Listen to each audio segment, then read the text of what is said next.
I love when coaches, consultants, and professional service providers want to do big things in their business. They want to rise to the top and influence their market and the world around them. They want to have a greater impact and make a more lucrative income. Well, if this is you, welcome to Expert in You Podcast, the show where I interview other experts and coaches, consultants, so that they can share their success strategies with you.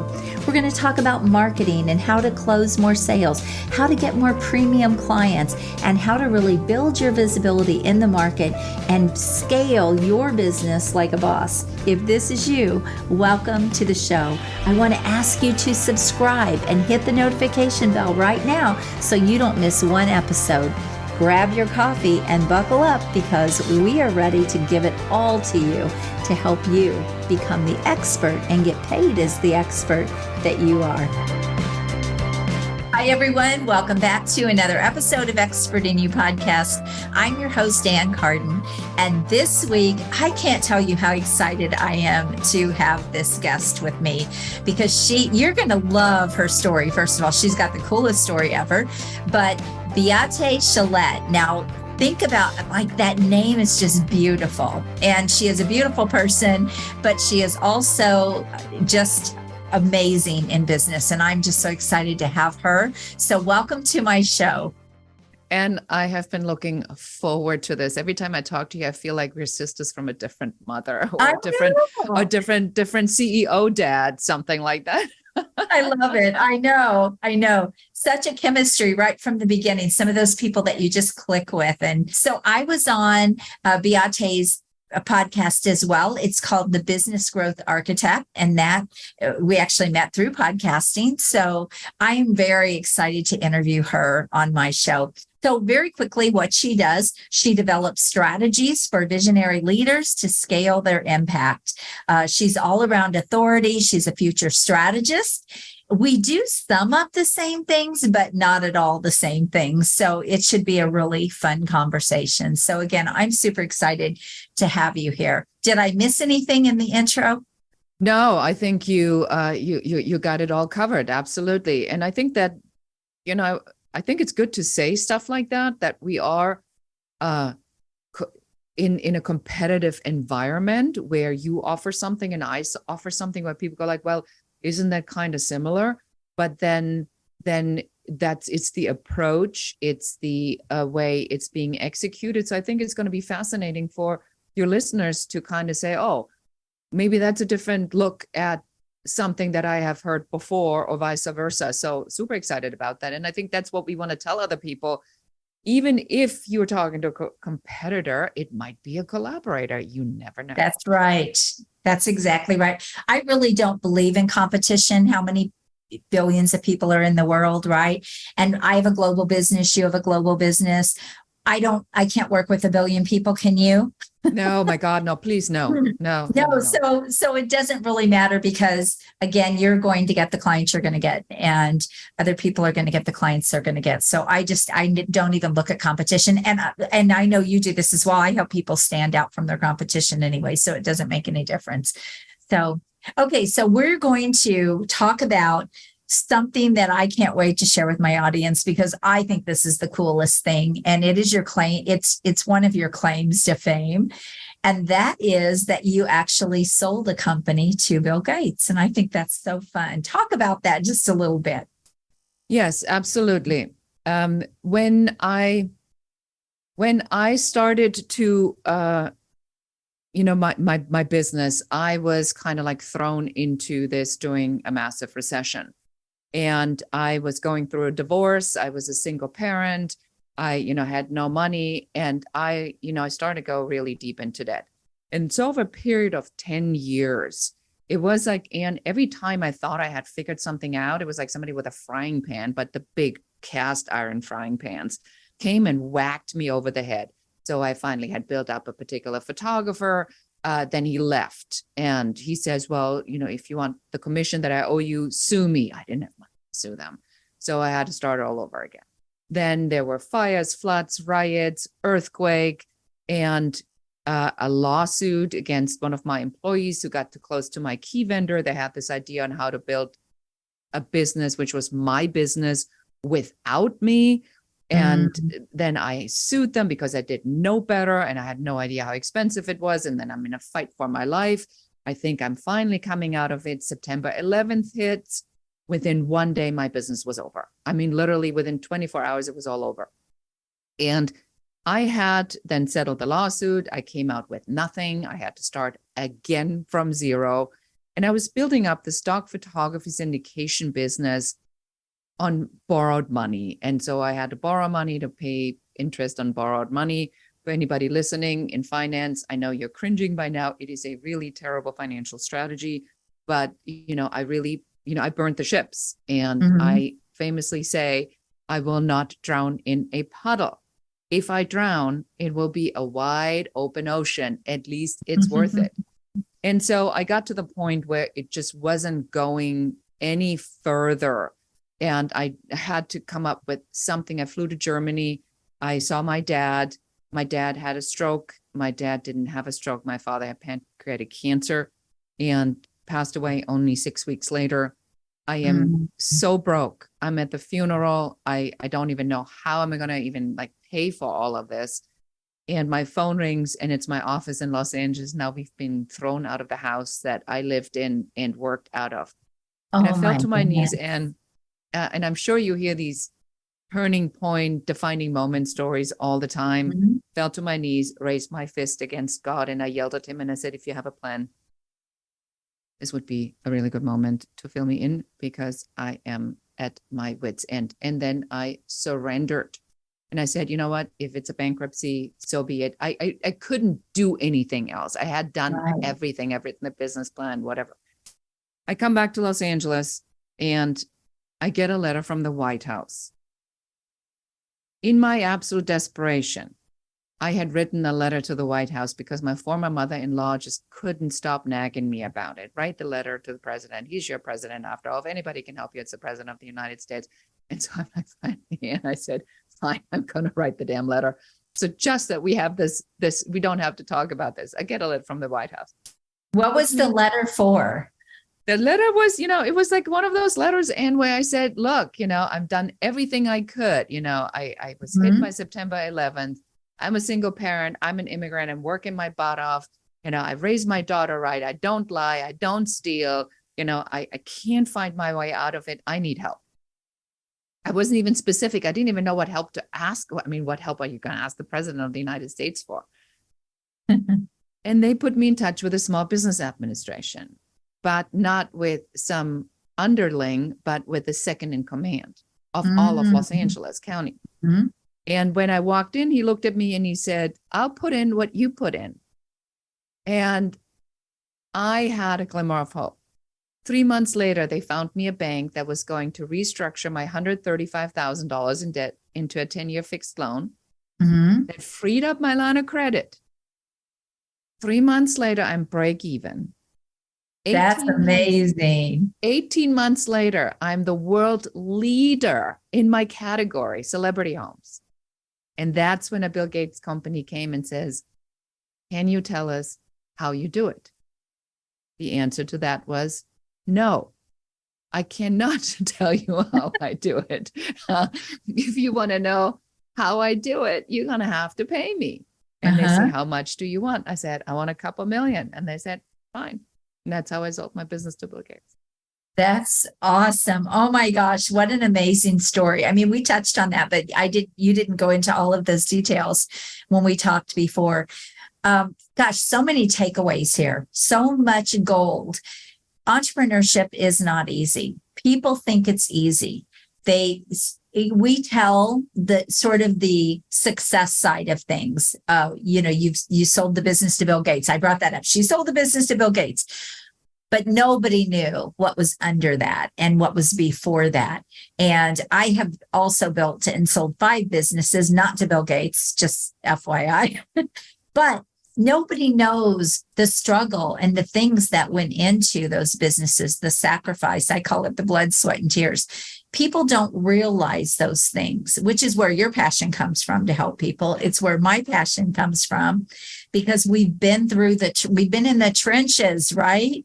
We've been through all of the hard stuff. And So I think it's important to know that everything is not roses in entrepreneurship. There are ups and downs. You also just showed incredible resilience. Your story and my story are very similar in the fact that I just sat down and prayed and cried for a solution because we were so financially struggling when my 4-year-old son needed shoes. So we all have that turning point where like the rubber meets the road. And what are you going to do? Now, a lot of people quit. You did not quit. You could have gone and got a job, right? You could have gone and done something. What kept you from doing that? What kept you in the entrepreneurial journey and on that road, on that path? I think there's a lot that goes into your why, into your personal why. So for me, number one, I was not going to prove my mother right. When I grew up with a very abusive mother, and I heard, she said very, very terrible things to me, that nothing would ever amount of me, and that I'd end up on the streets, and that I was unlovable and dumb and an idiot. And for me, giving up would have then completely devastated myself, because then she would have been right. And then I shifted that out of proving her wrong to proving myself right. And to say, what is this about? When I finally had the approval of my mother, and I was photo editor at Elle magazine when I was very young, when I was 23 years old, and she finally left the magazine, with a masthead that had my name in on the coffee table. That's when I knew that I had proven that I am worthy and that I'm capable. And then it didn't matter to me anymore what she said. I mean, yes and no. I mean, we carry these traumas and these stories with us for the rest of our lives. And it's a never ending ministry, I think, for us as business owners, to detach the meaning we give to the story that runs in our head versus the actual reality of it. Yes. So that was number one. Number two, I think I'd rather die than give up. Which people who know me know this, like when I ski, or when I'm on double black diamonds and moguls and whatever, Gary, my partner, he says to me, I would expect that you tell me that you need a break, but you don't. And I say, and he says, you rather die than give up. I said, absolutely. He says, so why don't we go in now and like sit down for a half hour? Because he knows that I have a really hard time giving up, because this resilience or this perseverance is now so ingrained in myself that I can't, literally, I cannot give up. And it's the same thing in business. As you said, we always come, as we get to another level in business, we find ourselves backed up into a corner or back in a wall, against a wall. And there is a solution in spirituality, you say, that you wouldn't be able to think of it if the solution wasn't already there. Right. So if you believe that, then you need to be thinking of, where is it? Where is it? Because it's got to be here. So how do I bring that in? And I think that is the part that really activates us to achieve this level of success that we didn't think we could. And even after I sold my business, Anne, I thought, oh my God, how hard can it be? Now I've cracked the code. I'm going to just go out and I'm going to build tons of business. I'm going to repeat it all over again. And that's just not the case, because the environment changed. The market has changed. What people want has changed. I have changed. What I want has changed. So you start again. And you said it so clearly, that we have to stay focused on what's important right now. And if it's really important, failure really isn't an option. Right. And I think it's important to know too, just like you said, things are always evolving. I think the biggest tragedy that I see is people settling, is people getting comfortable. And that's the biggest tragedy I see in business. I would rather, you and I talked about this, I burned the ships many times, many times, burned the ships through the next to go to the next level in my business. I consistently continue to do that. That's sort of in my DNA. And I know it's the same for you. I think once you realize that that's part of it, it becomes easier to do that. Not less scary necessarily, not let you still have that fear, but it's easier to make those decisions because you've already proven that that's what it takes. You already know that that's what it takes. So I think it's important that not only people realize, I love what you said, you take a step back, you see what your next thing is, where you need to go, what those next steps are. And then you just go all in, and things may work out better than you thought, or they may not work out quite as well as you thought. But one of the things that came to my mind when you were talking is the saying by Jim Rohn, when the student is ready, the teacher will appear.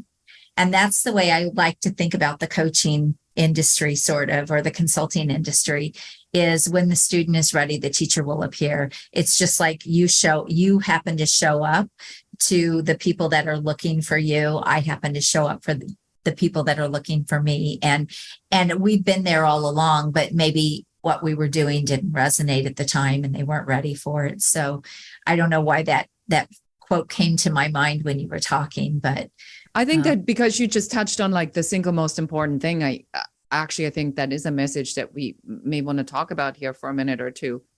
And that is the difference between waiting for people or finding people who are ready, who are willing to make the investment, who know that they cannot continue like this, and people who are just looking.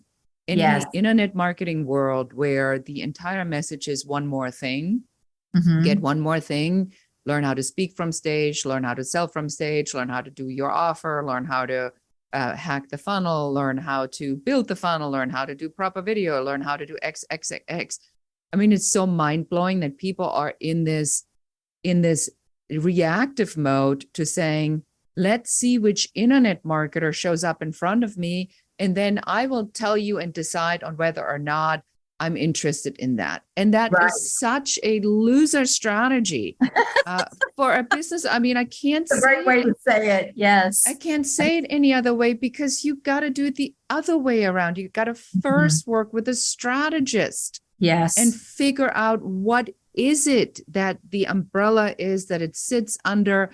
And then we can say, you know what, you may want to add the speaking, forget the funnel hacking, unless you want to be frustrated for the rest of your life, hire somebody for that, right? That's how you really do this. And it is mind-blowing to me that the entire mentality that internet marketing has created is sort of I'll sign up. Yeah, well, it didn't resonate with me. That didn't feel right. And people are blowing opportunities like there's no tomorrow because it becomes so complacent. Yes.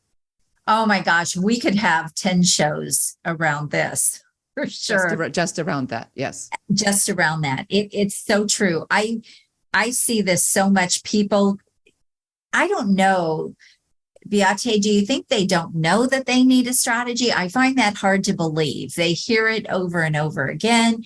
You need a strategy. First of all, here's the thing. If you can do in 5 steps what you've been trying to do in 20, which is really what we're talking about when you're talking about a strategy, simplifying things, knowing exactly what you need, knowing exactly what you need to invest in, why would you not want to go that path? It is not cheaper. I know you do this, I do this. So I always say I'm an A to Z approach, right? Yeah. I'm going to give you everything you need to build your business. And then if there's something that you need to improve your skills, let's say I'm going to show you how to go get speaking engagements if you want to build your business speaking, but I'm not going to teach you how to be a speaker. So if you need to improve that skill, then that's something that I would say you need to better yourself in that area. But I can still teach you all the pieces and how to go get speaking engagements as part of a way to build your business.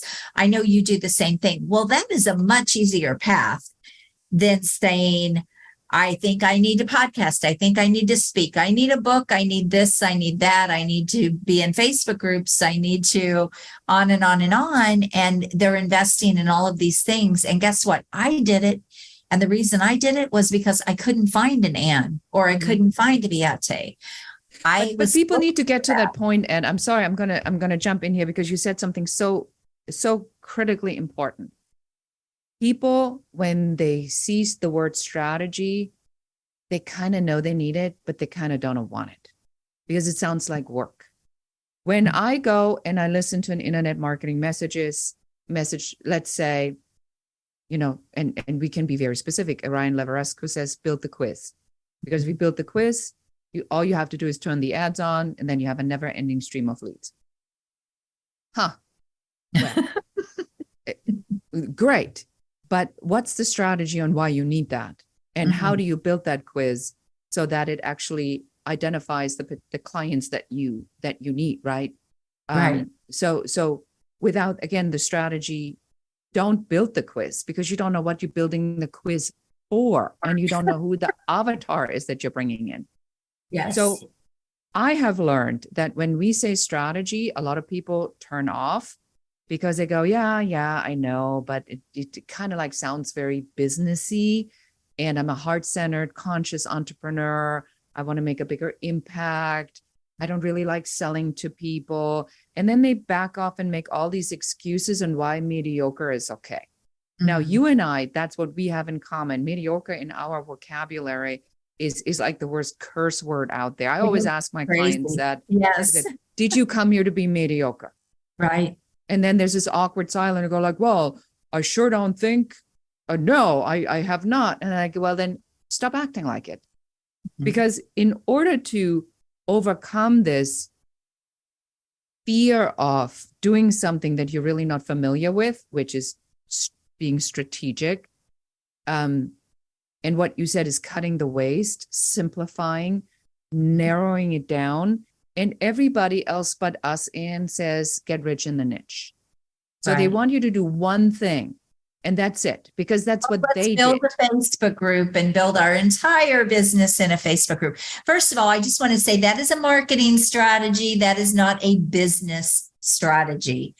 Not saying people can't build a $1 million Facebook group, but if Facebook goes away, would you know how to go build a business? Most of them would not. Sorry, I had to. Well, and I did actually a Facebook, a mastermind group on how to do viral posts and have groups go off.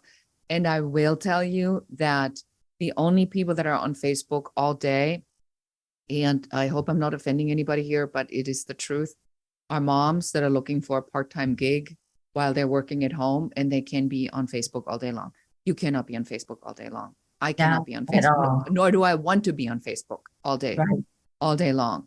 So, again, the strategy has to be there, and then you pick the modalities that fit that overall strategy, which is what we do.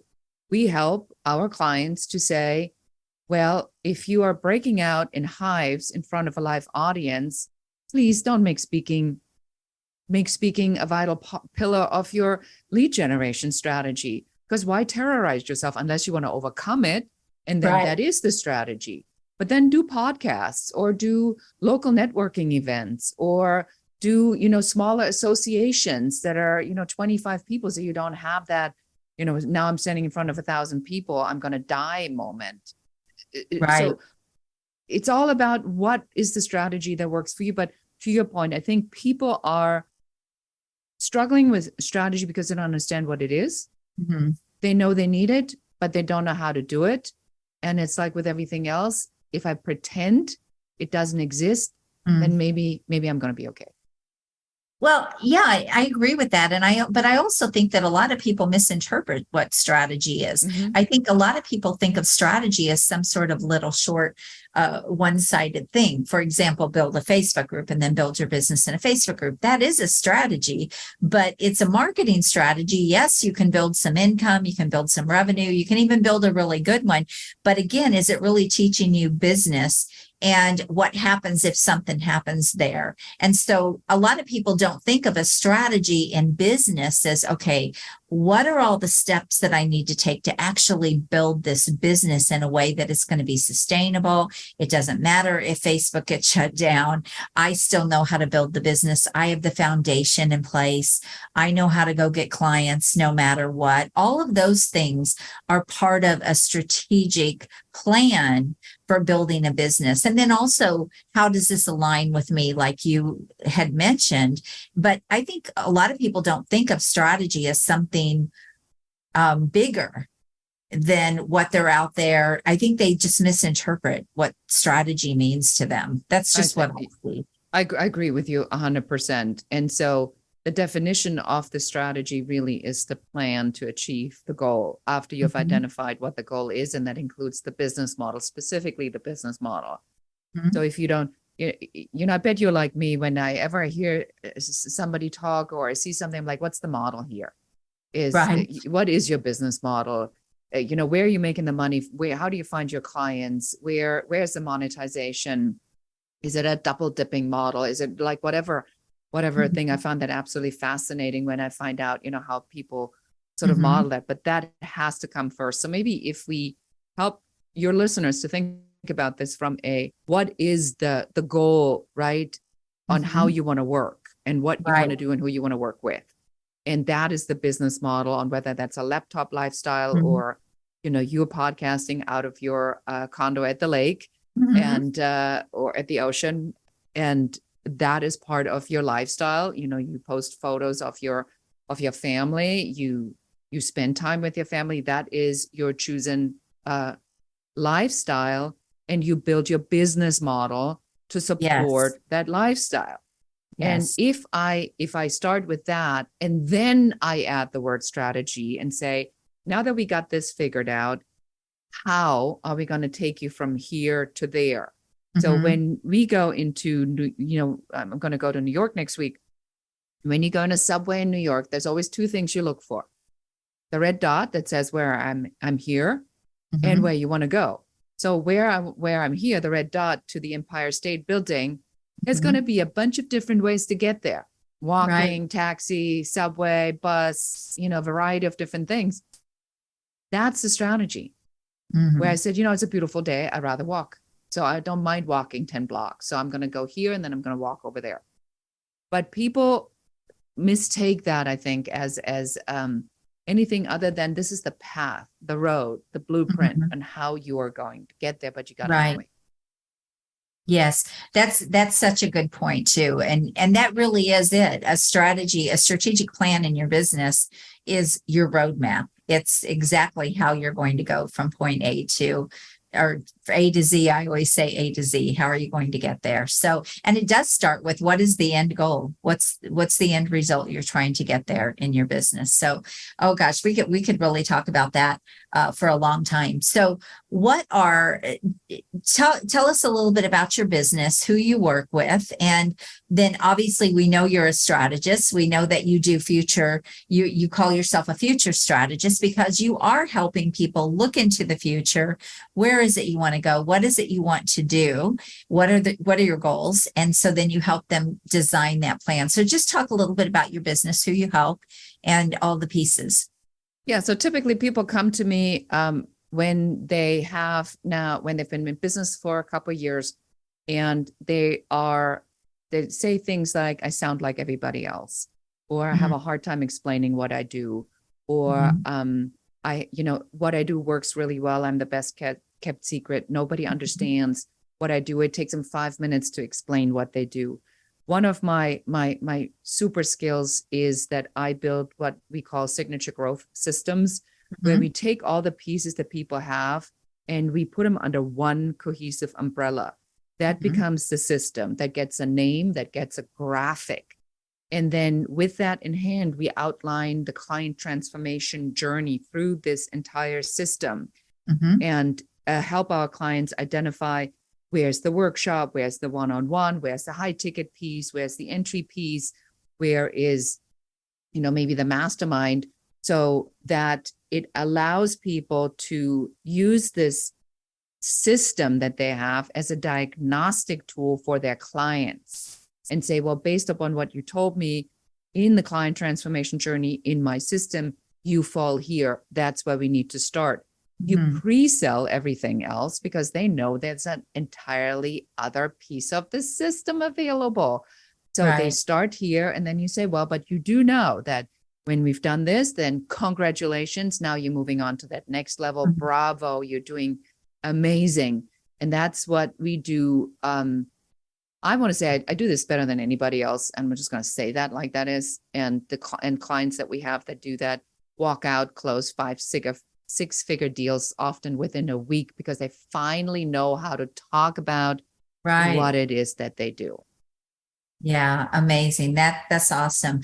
And yeah, there definitely is some overflow in how we do things, or what we do, but how we do things is different. And so I love hearing a different side of someone working sort of in the same way. Now, do you work mostly with entrepreneurs? Do you work with consultants, coaches?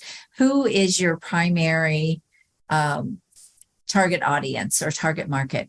Yeah, we work with a lot of experts, coaches, consultants, people that want to get authority status and maximize all the things that they've done, or people that have been terrorized into believing that they have to decide on a niche.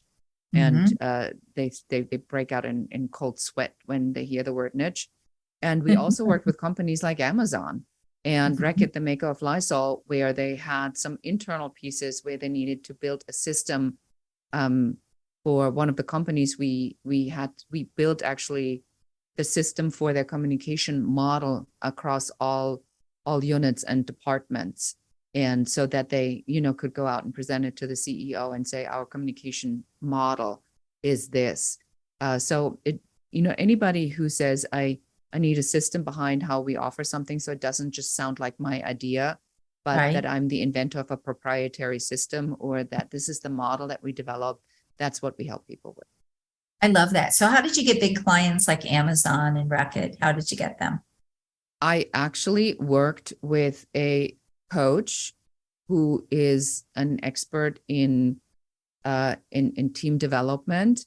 And she went through my program, building her signature growth system. She went out, pitched it to Amazon and Reckitt. And within 1 month after she came, she had closed these 2 big deals. And then she brought me in to help her facilitate. Oh, I love it. That's fantastic. You have such an amazing story. What haven't we hit on that you would like to talk about in this podcast to really get out to people? I think that one of the things that I would definitely implore everybody to think about is please don't take failure personal. Failure, I compare this to when you go into your car and the GPS says you need to update it, and you postpone and you postpone and you postpone it. And then the day comes inevitably where you want to go a road. That's now a cul-de-sac. There's construction, you can't get through anymore.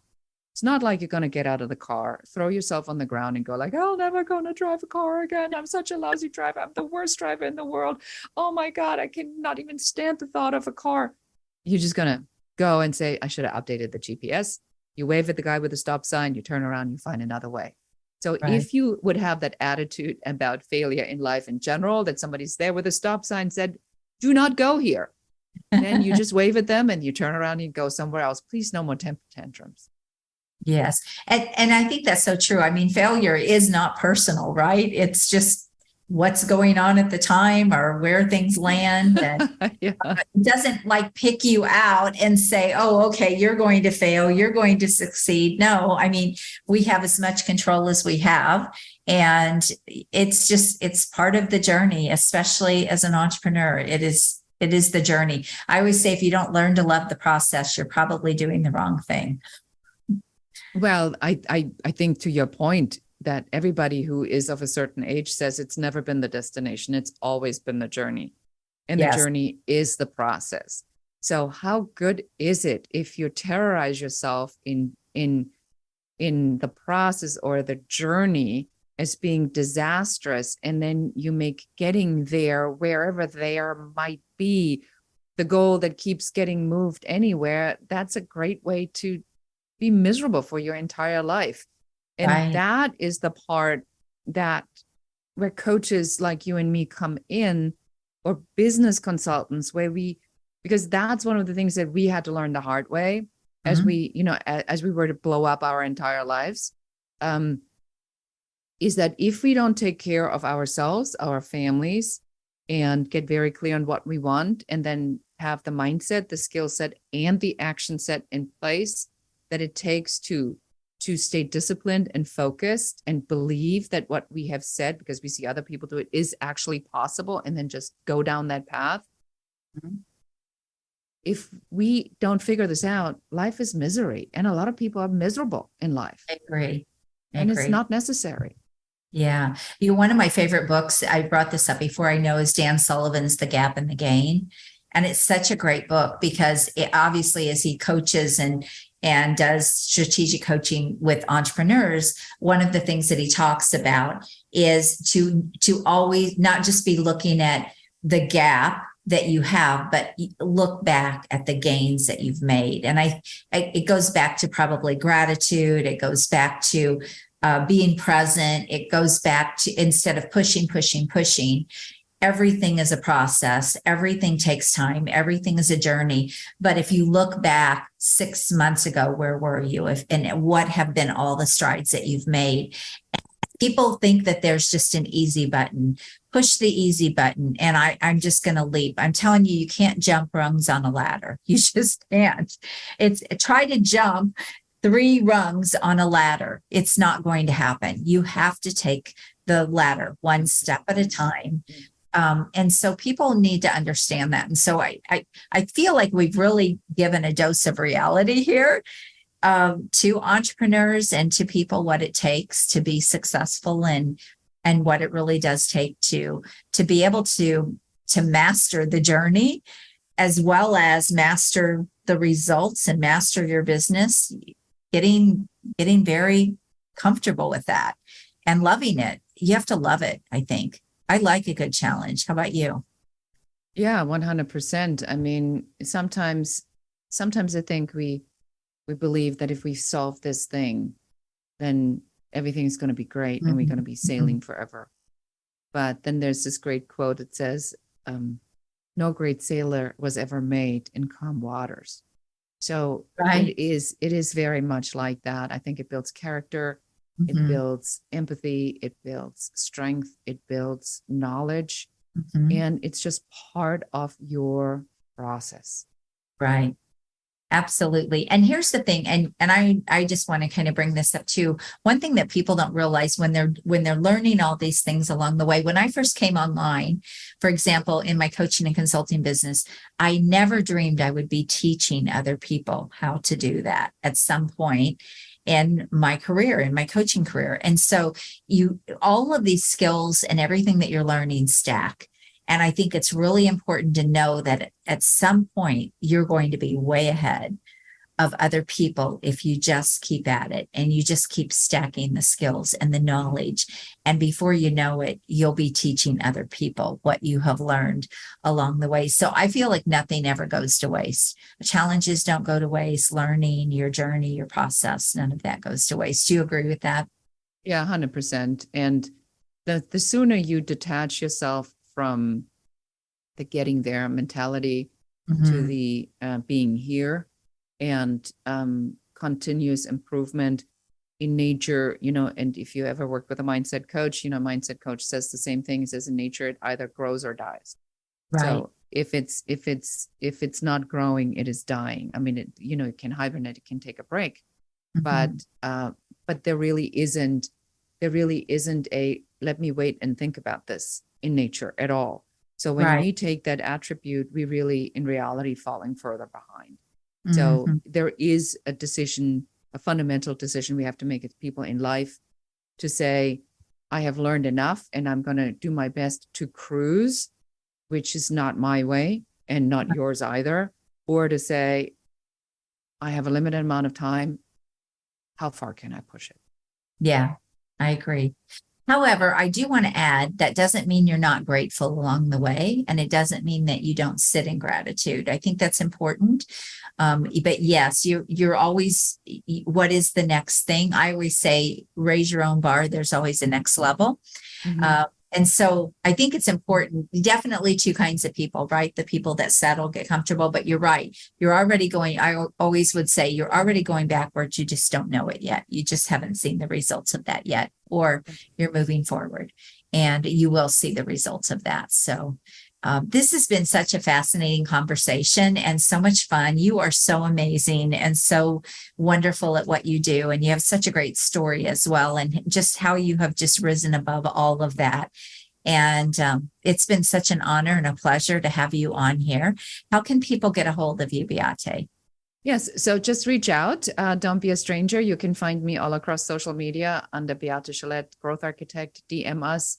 And for anybody who has listened, who says maybe I should speak to her, go ahead and reach out. We'll be happy to pump you with an uncovery session and spend 15 minutes with you at the very least to help you figure some things out.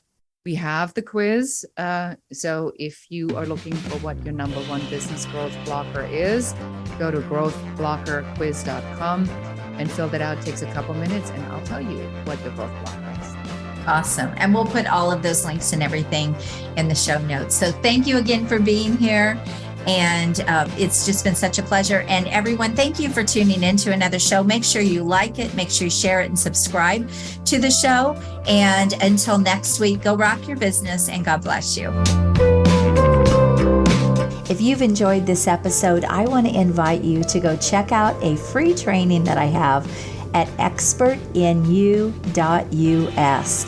It is a training that I have on how you can get ultra premium dream clients, scale your business, get more freedom, and really simplify your business and multiply your money. So go check that out. And again, that is expertinu.us.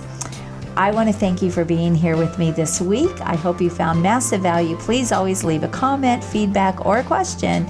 We check them all.